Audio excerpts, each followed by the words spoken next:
कि पाथर पूजे हरि मिले तो मैं पूजूं पहाड़ ताते, ये चाकी भली पीस खाए संसार, काकर पाथर जोर के मस्जिद लई चुनाए, ता चढ़ मुल्ला बाग दे क्या बहरा हुआ खुदाए। अरे इन दोन राह न पाई, हिंदुन की हिंदुआई देखी तुर्कन की तुर्काई। उस इतिहास को याद करना गुनाह है, चाकू तेज करने की बात करना कोई गुनाह नहीं है, भगवा रंग का संविधान पेश करना गुनाह नहीं है। भैया आप कौन हैं इस देश में यह बात कहने वाले कि आप रह सकते हैं या आप नहीं रह सकते?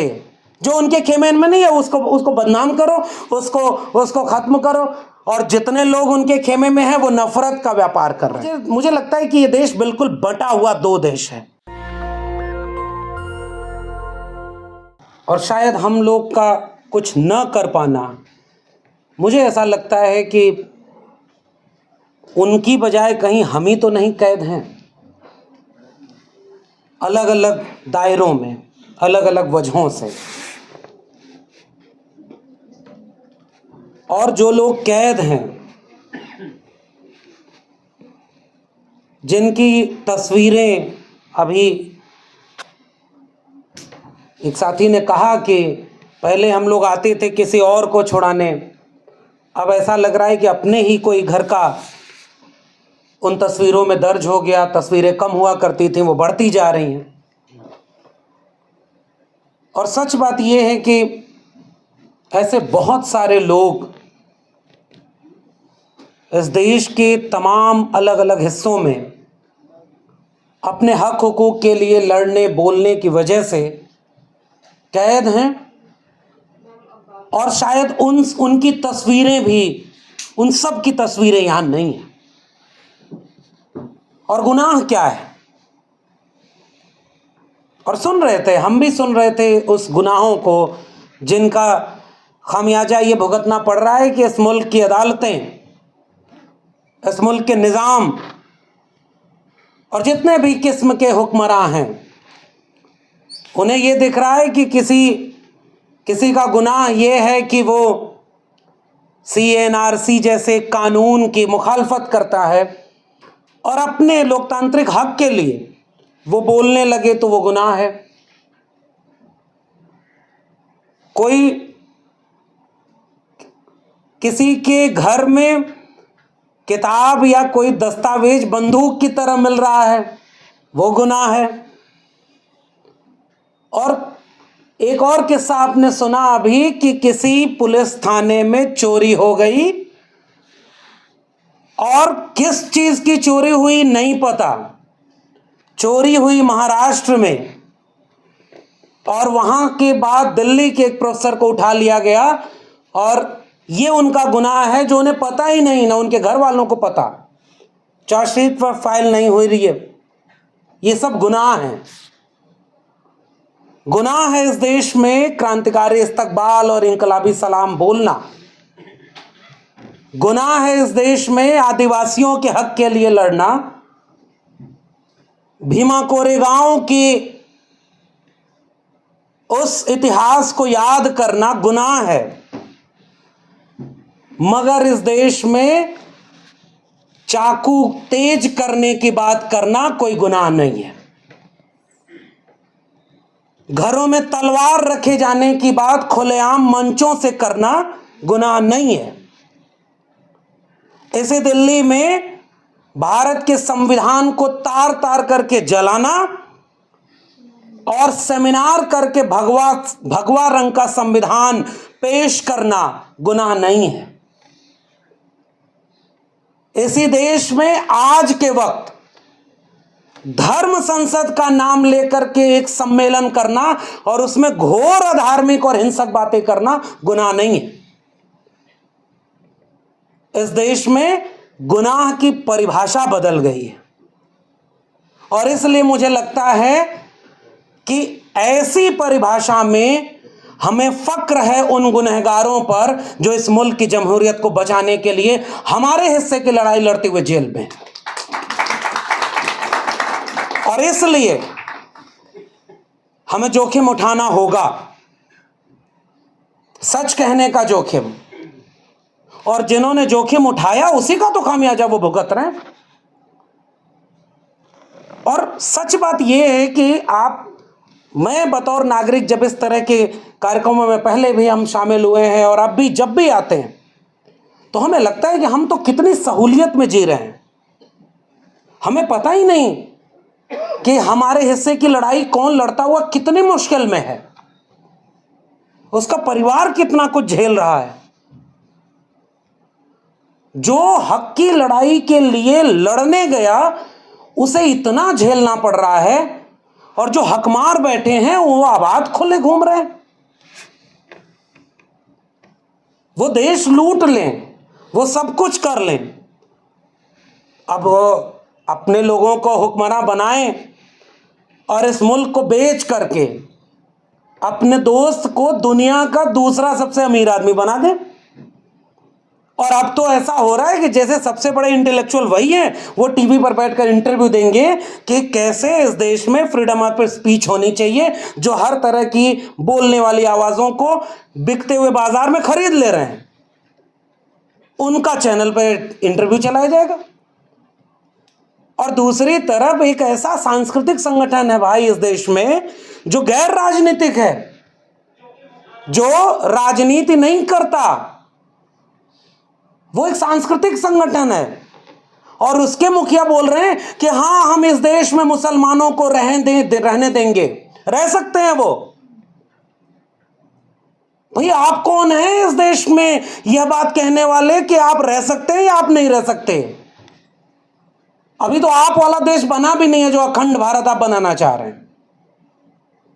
यह सब कुछ होता हुआ देखना और तब यह सोचना कि इस देश में संविधान कहां है, क्या कर रही है न्यायपालिकाएं, कहां खड़ा है वो कानून, वो चार्जशीट, वो मुकदमे, वो जेलें किसके लिए बनी थी और कौन कैद है। मैं ये सब सवाल दरअसल आपसे नहीं अपने आप से पूछ रहा हूं। जब प्रोफेसर साईं बाबा का किस्सा सुना रही थी और मैडम ने ये कहा कि उनको ढंग से जेल में खाना मिले, इसके लिए जेल के बाकी साथी जब भूख हड़ताल करते हैं तब उन्हें हॉस्पिटल ले जाना है या उनकी बुनियादी जो जरूरत है वो पूरी हो पा रही है। आप कल्पना करें कि कानून कहां है। हम इतिहास में पढ़ते थे कि भगत सिंह और उनके साथियों को जेल में अनशन करना पड़ता था, लड़ाई लड़नी पड़ी, कुर्बानी देनी पड़ी। और बहुत भावनात्मक बात है, लेकिन सोचना होगा इस मुल्क के लोगों को, अगर आज भगत सिंह होंगे कहीं तो सोच रहे होंगे हम किनके लिए शहादत दिए, और ये देश बाकी मुल्क के जो अमन पसंद लोग हैं वो चुपचाप सब होता हुआ देख रहे हैं। कोई आदिवासियों के बीच से पत्रकार को उठा ले गया, कोई छात्र को विश्वविद्यालय से ले गया, कोई प्रोफेसर को ले गया, कोई आंदोलन करने वाले लोगों को ले गया, और बाकी देश में कोई हलचल ना हो, तो फिर इससे किसको हिम्मत मिलती है? हिम्मत उन्हें ही मिलती है, वो चाहते हैं कि बारी बारी करके एक एक आवाज को खामोश कर देंगे।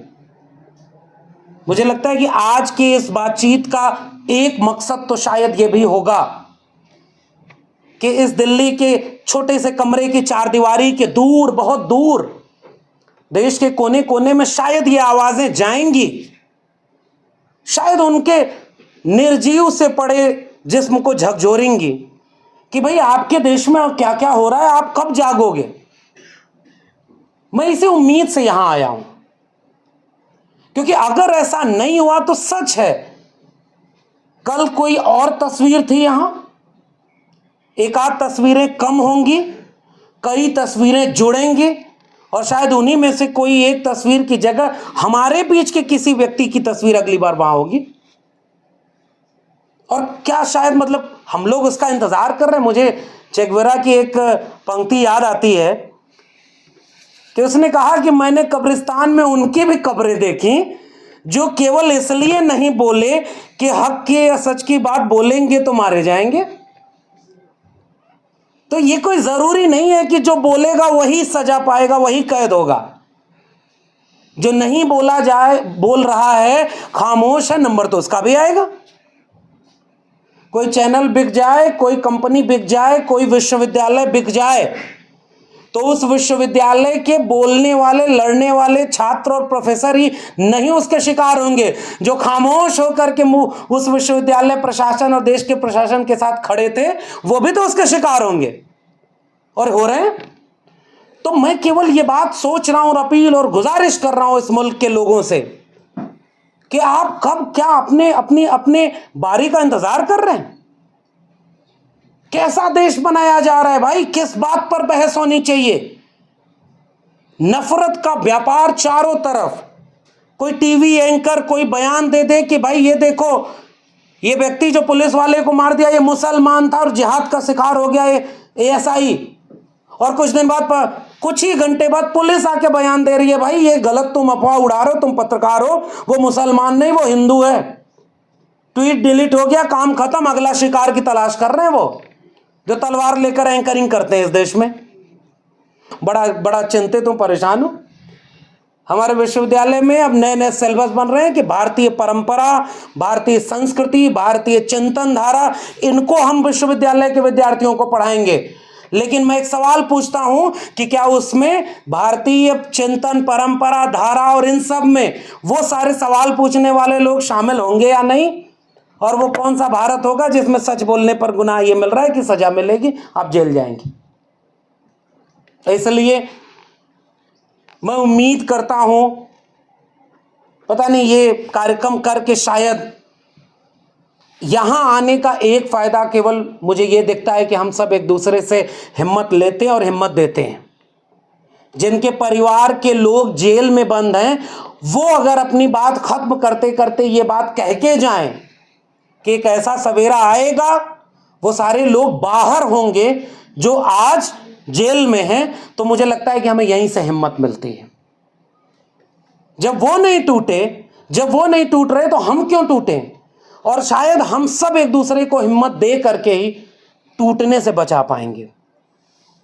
क्योंकि मेरा मानना यह है कि इतिहास, मैं अभी कुछ लोगों से बातचीत कर रहा था तो मुझे याद आ रहा था वही भारतीय चिंतन, परंपरा, भारतीय संस्कृति, जिसमें जब कबीर कहीं किसी इतिहास के कोने में खड़े होकर सवाल कर रहे थे कि ऐसी दुनिया, ऐसी बावली पाथर पूजे जाए, वो कबीर सवाल कर रहे थे कि पाथर पूजे हरि मिले तो मैं पूजूं पहाड़ ताते, ये चाकी भली पीस खाए संसार, काकर पाथर जोर के मस्जिद लई चुनाए, ता चढ़ मुल्ला बाग दे, क्या बहरा हुआ खुदाए, अरे इन दोन राह न पाई, हिंदुन की हिंदुआई देखी तुर्कन की तुर्काई।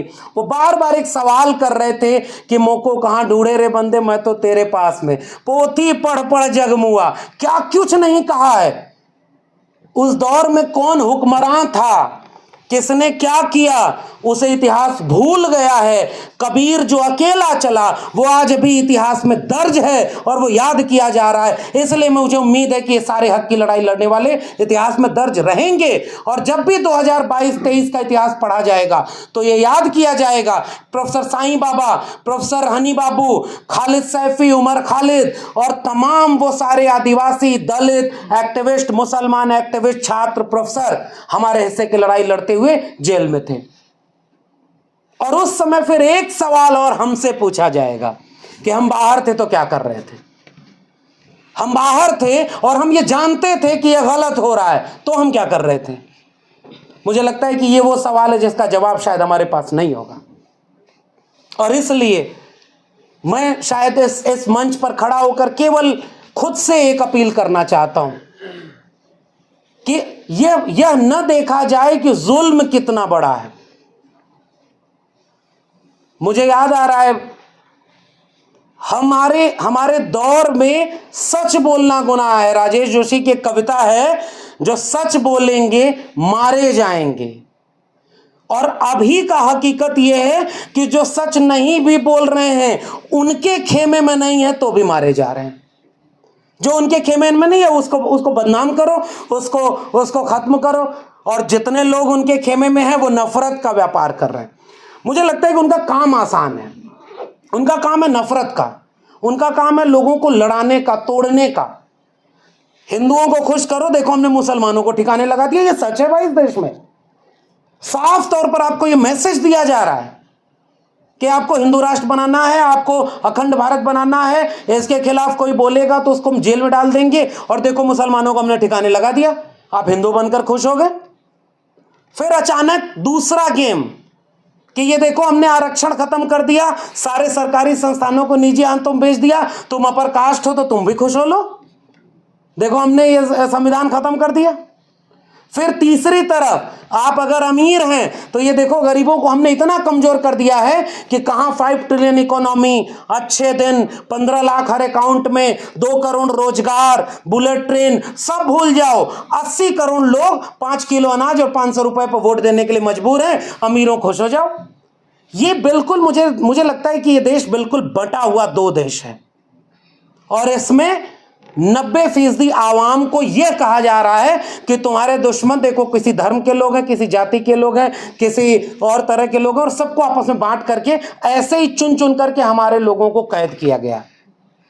मैं उम्मीद करता हूं कि इस मंच से या इस मुहिम से एक आवाज ऐसी उठेगी, स्याह रात नाम लेती नहीं ढलने का, यही तो वक्त है सूरज तेरे निकलने का। और अब वो सारी लड़ाइयां गोलबंद होनी चाहिए, यही मुझे लगता है कि रास्ता यही है। हम सबको न्यूनतम सहमति पर एक बड़ी एका बनानी होगी, और न्यूनतम सहमति इस बात की कि हमें भारत के संविधान में भरोसा है, हम अपने मुल्क के आईन को बचाना चाहते हैं, हम इस मुल्क के इस पूरे रिवाज को बचाना चाहते हैं जिसमें साझी शहादत से साझा विरासत वाला एक भारत बना था। हम गरीब अमीर के बीच की खाई कम करना चाहते हैं, हम इस देश में महिलाओं को उनके हिस्से का हक देने के पैरोकार हैं, हम इस देश के आदिवासियों की लड़ाई में शामिल हैं, हम इस देश के दलितों की हर लड़ाई में शामिल हैं, हम इस देश के पिछड़े तबके के किसान, कामगार जातियों और मजदूरों की लड़ाई में शामिल हैं, हम विद्यार्थियों की लड़ाई में शामिल हैं। तो क्यों ना आओ हम सब मिलकर एक दूसरे की लड़ाई में शामिल हों, और आज नहीं तो कल ये वक्त बदलेगा। और मैं उम्मीद करता हूं जहां हमारे पूर्व के वक्ताओं ने बात खत्म की, वहीं मैं भी बात खत्म करना चाहता हूं कि उनकी जेलें टूटेंगे और हमारे साथी बाहर आएंगे, हम जीतेंगे, इसलिए लड़ेंगे। बहुत बहुत शुक्रिया। नेशनल दस्तक की आपसे गुजारिश है कि अगर इसको बचाना चाहते हैं तो नेशनल दस्तक को सब्सक्राइब करने के लिए रेड कलर के सब्सक्राइब बटन को दबाएं, फिर बेल आइकन की घंटी दबाएं। नेशनल दस्तक को बचाने के लिए बहुत जरूरी है कि हर खबर को शेयर करें, लाइक करें, कमेंट जरूर करें।